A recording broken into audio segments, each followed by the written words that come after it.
SPLM matters, but all those who laid their lives for the freedom of the people of Southern Sudan. We are still going to collect more photos. There are people who have not yet got photos. There are people who have not yet got their names. Because this liberation war and the martyrs we are always remembering every year did not start only with the SPLA, SPLM. They started a long time ago, and so we have had generations of martyrs. During the slave trade, our great-great-grandfathers started to fight a resistance war against the slave trade. And from that time, when we didn't have archives, we didn't have even an idea how to write. We are not able to document anything. What we have around here is different weapon. We have a traditional weapon, which is spears and arrows. These are traditional weapons which have been used at the time of the slavery. Again, the second stage of our war is Anyanya 1 weapons, as well as some of it have been used by those of Anyanya 2. This part here is SPLA weapons, which has been used in 83 up to 2005. Here are a few of them, but not all we brought here. We just bring very few of it. The necessity for the long-term preservation and accessibility of archives is now being taken into account.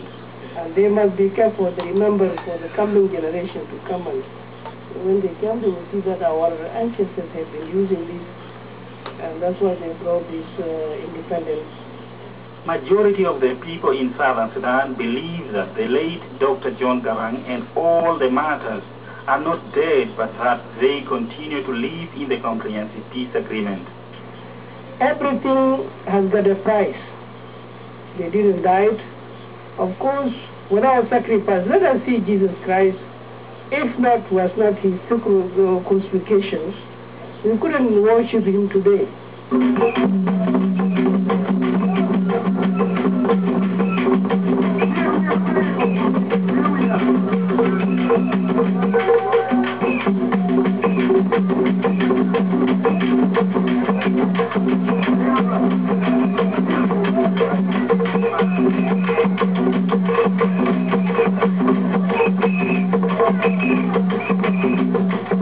Late John Garang is the icon of the SPLM.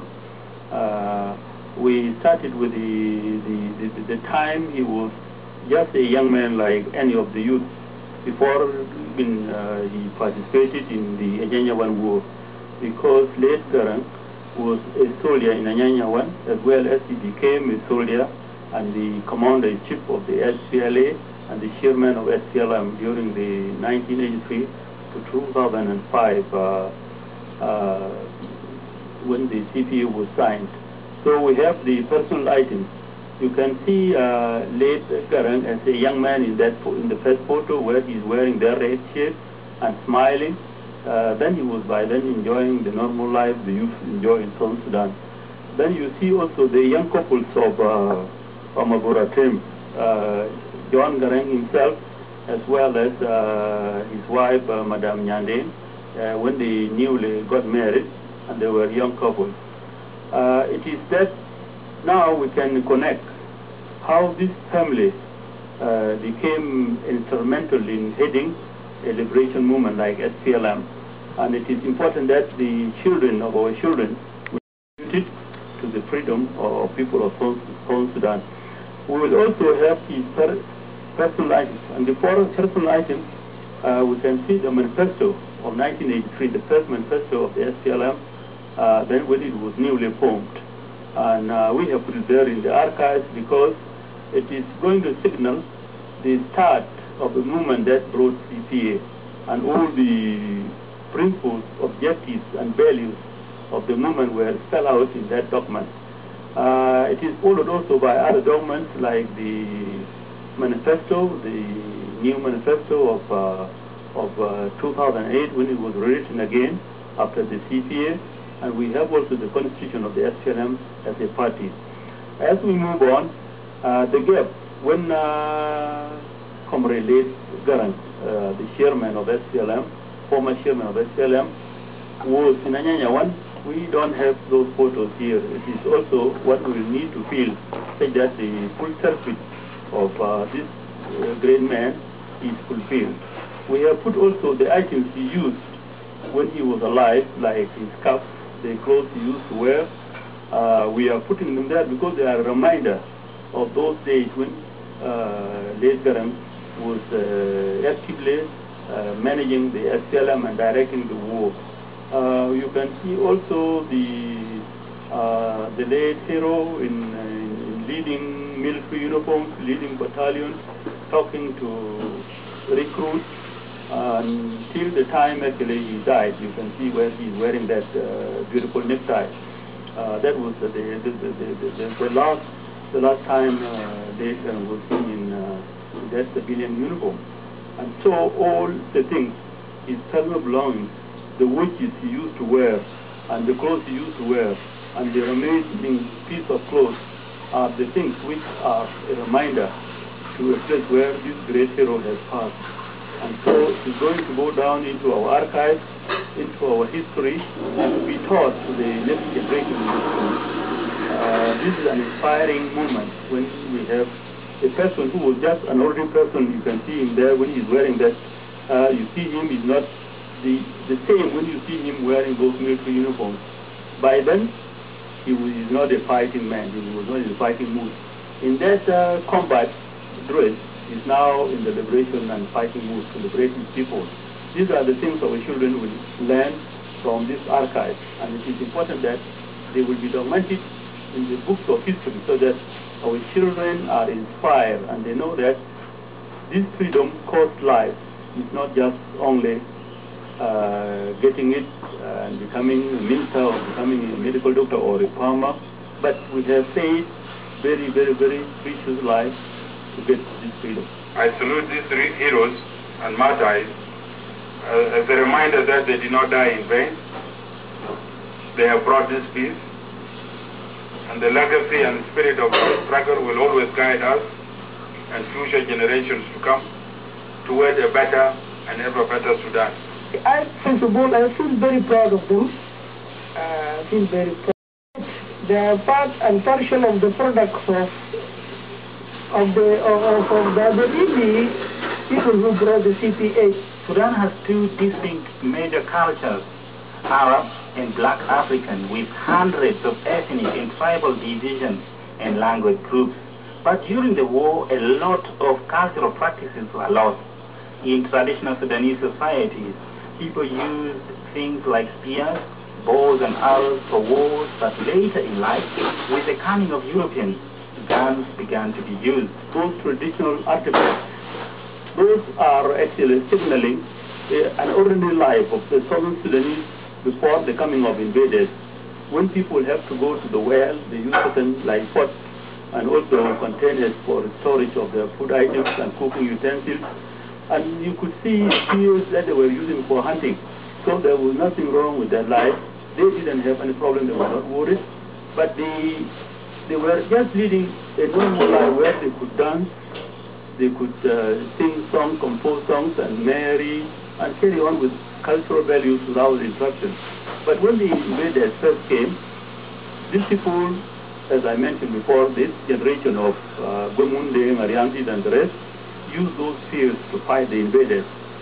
So the initial white weapons, as we call them, were spears, arrows, axes, pangas, and sticks. These were the weapons they were using, and these were the only weapons their technology could afford them. But when they were overcome, they lost many people as slaves to the slavers. And this was the time of Tex and the time of Mahdia. They lost many people. And so they had to accept to put up with certain uncomfortable items, and they were ruled. But in the course of time, they also learned the weaponry of the enemy. So they acquired few guns, like some of those Anyanyawan guns, because they were separated. There were certain guns that belonged to Anyanyawan, and there were guns that belonged to SPLM. So with that development, we developed from wide weapons to the firearms, but they were inferior arms because they were not automatic weapons. Some were obsolete, some did not even have enough ammunition. So it was a mixture of wide arms and those inferior arms. And those were the arms that brought the first Addis Ababa Agreement. We had very few modern arms like the brain gun and also the colmet, which was there. Those guns are there, but they were not in great numbers. And when the South continued to be undermined, when it continued to be marginalized, when it continued to be subjugated, the SCLM took up the challenge. And this time, this is where late Garang came in and organized the military command leadership, where if you have seen those photos before, you saw the second man who was Calvino Kwanyin, the commander of Battalion 105, and you also saw late Comrade William Nwanben, who was the battalion of 104, and then the other commanders like Raufan Arok, and then our current chairman and president, Comrade Salva Kiir Mayadi. So this organized our Southern Sudanese students, the soldiers, officials into a fighting army. That was the fighting army that used the modern weapons, which you saw. Those are the SCLA weapons. These were the weapons that brought the CPA. They forced the enemy into the negotiations, and the agreement was actually what we came to. Now, you can see how it was a struggle that was managed by traditionalists who were not educated. And it came to the semi-educated people. And then it came to a movement that was led by somebody with a PhD, like late Dr. John Garang. And late Garang actually used those abilities. And he was lucky that he had also the people, the men of ability behind him, the gallant SPLM, SPLA soldiers. These were the people who sacrificed. They fought, they captured towns, they captured the enemy, and in fact, they brought the enemy to accept the terms of CPA. Now, we have the CPA. This CPA that was bought with the blood of our martyrs is going to be ended with the final peace, the final walk to freedom in January 2011, when our people are going to vote for their freedom. Whatever the referendum result on self-determination will be at the end of the 6 years, whether we are one country or whether we are two countries, we will always ever be grateful, and we will always remember our fallen heroes and martyrs. War is over, but problems are not yet over. In fact, problems will never be over, with Southern Sudanese losing some of its best brains in Dr. Samson Kwaje. So we hope that the dream of late Dr. Garang will be realized through faithful implementation of the CPA, Comprehensive Peace Agreement. The country is mourning the death of one of its best liberation fighters, late Dr. Samson Kwaje. This is something very bad. It has hit us at the time we wanted this person to be around, because late Kwaje was a man who was committed to the struggle. He was our spokesperson of SCLM during the struggle, and also in the government he became a minister of agriculture, and at the same time when we went for the last elections, he was the good architect of our campaign. He was the campaign manager for President Salva Kiir, and SCLM ended winning 94% of the votes in the Southern Sudan Assembly, as well as our president winning 93 of the votes to be the president of Southern Sudan. This was the work of a man who will meet among us today. We are going to mourn him, and we actually pass condolences to his family. In the late Dr. Samson Kwaje, Southern Sudan lost a visionary leader, a man who was able to keep and articulate the aspirations of the people of Southern Sudan together. He too will be remembered forever in Southern Sudan, and his life history will enter this museum. Rest in peace, Dr. Samson Kwaje.